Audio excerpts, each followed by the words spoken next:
Hello friends, இன்னைக்கு நம்ம என்ன வீடியோ பார்க்க போறோம் அப்படின்னா, உங்களோட மொபைல் ஃபோன்ல இருக்கிற அன்வான்டட் டேட்டாலாம் எப்படி டெலீட் பண்ணணும், எப்படி எரேஸ் பண்ணணும் அப்படின்னு சொல்லிட்டு ஒரு சின்ன வீடியோல பார்த்துடலாம். அதுக்கு நீங்க ஃபர்ஸ்ட் உங்க மொபைல்ல செட்டிங் ஆப்ஷன் ஆன் பண்ணிக்கோங்க. இந்த செட்டிங் ஆப்ஷன்ஸ்ல பார்த்துட்டீங்க அப்படின்னா, உங்களுக்கு அடிஷ்னல் செட்டிங் அந்த ஆப்ஷனை கிளிக் பண்ணிக்கோங்க. அந்த அடிஷ்னல் செட்டிங்ஸ்ல கீழே ஸ்க்ரோல் பண்ணிட்டே இருந்தீங்க அப்படின்னா, உங்களுக்கு system services and processing manager, லாஸ்ட்டா பேக்கப் அண்ட் ரீசெட் இந்த ஆப்ஷனை கிளிக் பண்ணிட்டீங்க அப்படின்னா, உங்களுக்கு backup, Google account, reset phone அப்படிங்கிற ஆப்ஷன் இருக்கும். அந்த ஆப்ஷனை நீங்கள் கிளிக் பண்ணிட்டீங்க அப்படின்னா, அதில் வந்து 4 ஆப்ஷன் கேட்கும்.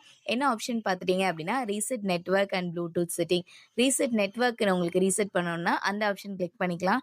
இல்லை எல்லா செட்டிங் ஆப்ஷனும் உங்களுக்கு ரீசெட்டாக வேணும் அப்படின்னா, நீங்கள் அந்த ஆப்ஷன் கொடுத்துக்கலாம். இல்லை எஸ்எம்எஸ், நார்மல் மெசேஜ் அந்த மாதிரி ஆப்ஷன்ஸ் உங்களுக்கு ரீசெட் வேணும்னா, அந்த இதை நீங்கள் எரேஸ் பண்ணிக்கலாம். இல்லை எனக்கு எல்லா டேட்டாவுமே எரேஸ் ஆகணும் அப்படின்னு சொன்னீங்க அப்படின்னா, எரேஸ் ஆல் டேட்டா அப்படிங்கிற ஆப்ஷனை நீங்கள் கிளிக் பண்ணிக்கலாம். அந்த ஆப்ஷனை கிளிக் பண்ணோன்னே உங்களுக்கு ஆப்ஷன்ஸ் கேட்கும்.